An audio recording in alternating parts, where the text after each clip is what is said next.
there's only a few people in the world that matter in any given space, you know? So I mean, say today, let's talk about UFC. So there's 650 people on the UFC roster at any given time. There's a couple other organizations that are, significant or have big followings in this part of the world or that part of the world. So say there's 1,000 fighters in the world that, are on some big promo roster. Nobody knows who 900 of them are. So there's like 100 fighters that are significant or relevant in the whole damn world. It's 100 or so. And maybe this is, maybe I'm hitting things with the axe a little bit too much, but this is how I think of it. There's 100 active fighters that kind of matter. And, not all of them are going to be in the Hall of Fame later. That just means they're like, that one's got potential that, if keeps doing the right things and a couple things go his way or her way, they might really be somebody, in those type of communities, if we expanded that to a couple more generations of all of the ones that are retired too, then there's like 100, guys like him, or he mentioned Chuck Liddell, or these type of people. There's not 1,000, there's not 10,000, there's like 100 people like that in the world. They all know each other, of course. And I'm just using that example of like that social circle, but that's true of every niche social circle. Is like, yeah, there's 100, a couple hundred people in the whole world in this space or that space that matter. They all know each other. So what you're saying of like when you ask somebody's opinion and they don't necessarily say something negative, but they're not enthusiastic either. I mean, that's their way of saying like, I had a bad experience and that guy.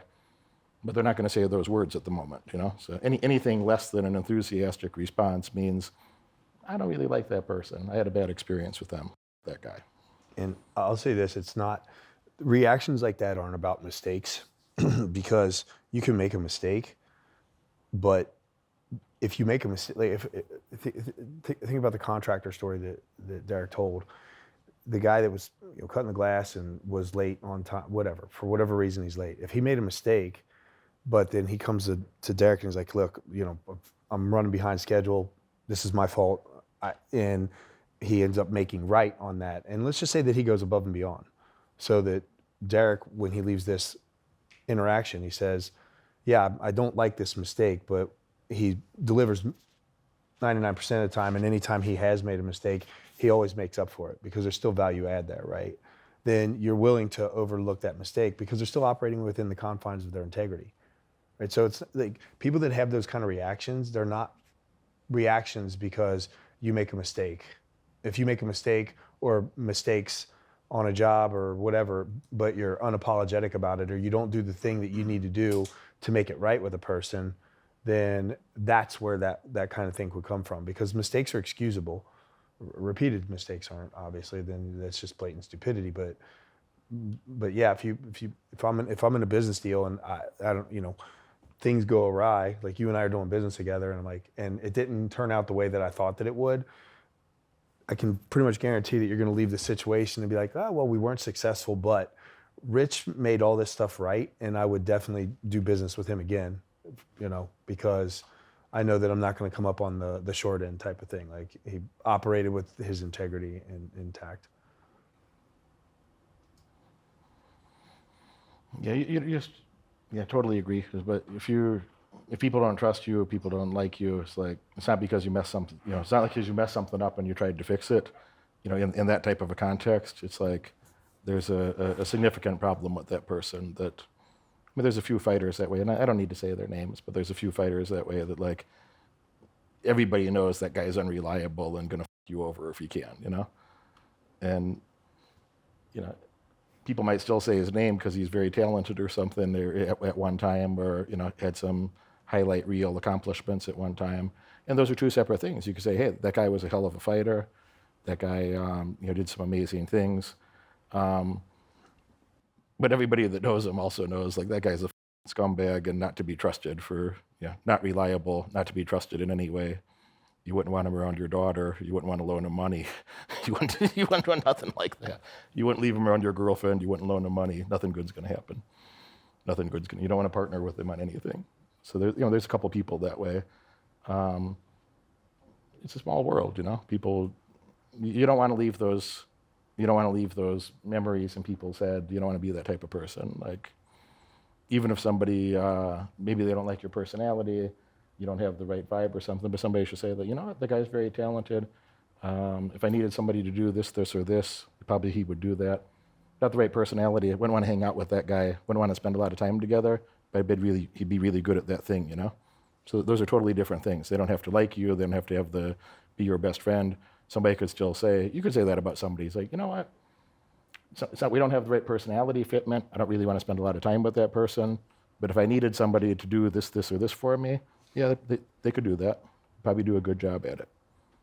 So, that's a sincere endorsement with limitation, That when somebody won't even give that type of an endorsement and they're just like, yeah, you don't want people to think that about you. You don't want people to behave that way about you.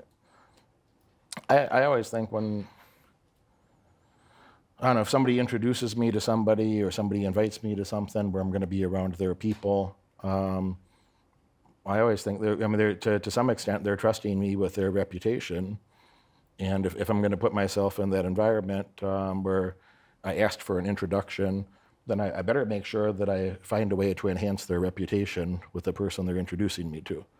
My primary objective will literally be that I may or may not get the thingy that I was interested in, or if there's a specific something I wanted or whatever from that meeting. I may or may not get the outcome that I was thinking of that might be possible in that meeting, but I got to make sure that I enhance my friend's reputation, and make it easy for him to do something like that in the future again. That they trust me to be a good custodian of their reputation. That I'm going to give them their reputation back, fully intact and somewhat enhanced. Does that make sense? Do you guys understand what I just said? Yes. And if you don't do that, if you do it's very hard to. You don't want to make that mistake. You don't want to make that mistake. This has happened to me certainly. I'm sure it's happened to you. It's like you introduce somebody to somebody, and there's just something bizarre happens, and you're like, "How is this possible?" Typically those things happen because people we all tend to wear masks in life because we don't want to show people who we really are. One of the things you can definitely learn from Derek is when we started off this conversation at the beginning, and he talked about donating money for the dolphins and the kids in Uganda. And he's just shamelessly I'm not going to do it. And I'll ask you this question, not that you have to answer publicly, but how many people would be willing in this group? How many of you would be willing to say that publicly? Because when you think about donating things, I should donate to things, right? You got that feeling I don't want other people to think I'm not a good person because I don't want to donate. That's our innate reaction. And he's just I'm not going to. And here's the reasons why. And he's justified. And so he's very just open about things. I don't think there's a thing that you could ask him where he's no, I'm not going to do this. I'm not going to do that. Hey, would you want to come to my daughter's birthday party? No. Why? Because I don't have time. I have more important crap to do. I'm going to solve crosswords because we all know that he likes solving crossword puzzles, probably more so than coming to a 7-year-old's birthday party anyway. And he's unapologetic about it.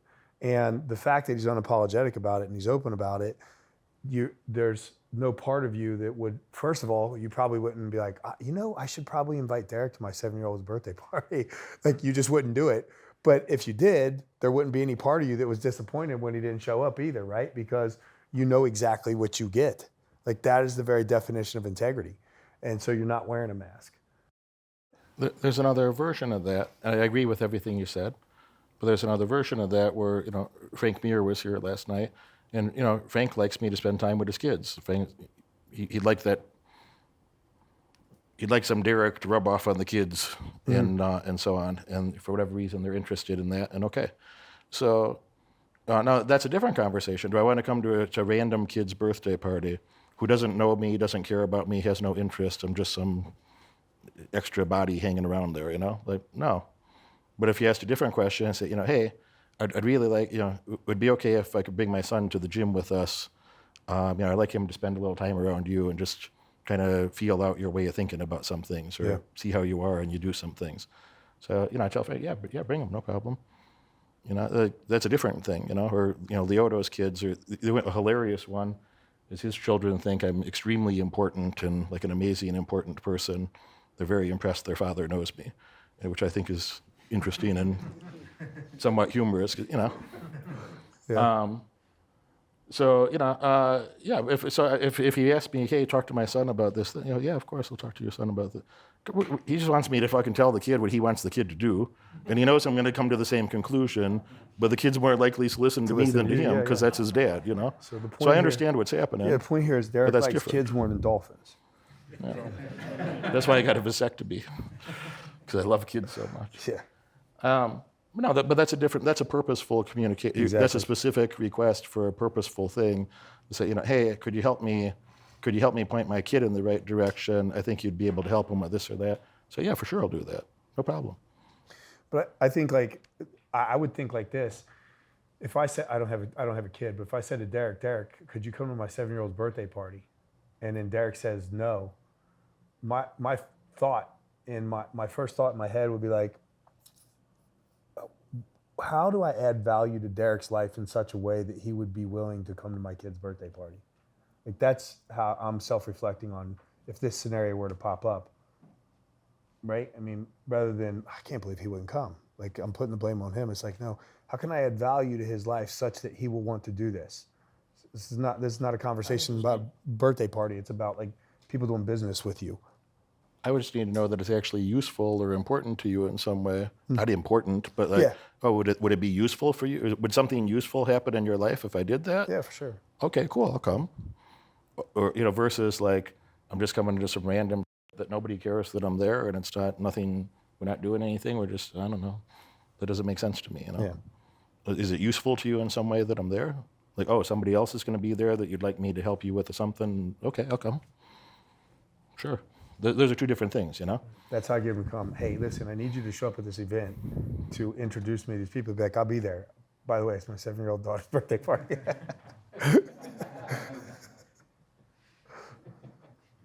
Is she investing yet? How big is her portfolio? Exactly. Well, it's like, now that you ask, I need you to look at that while you're there. How's her first businesses doing? Lemonade stand was great last year. You watch this video all the way through, and that tells me you're dedicated to learning more and earning far above average outcomes in your life. Congratulations for that. But now it's time to take action. If you could have earned those results by yourself, you would have done it already. My head coach has opened up a few spots on his high-demand calendar for an in-person, one-on-one strategy session to help you. On this call, we'll give you the pragmatic advice that you can implement tonight to get laser-focused on the right metrics and leave mediocrity far behind in your past. Click that link right now in the description below and apply for your call immediately. Do it now.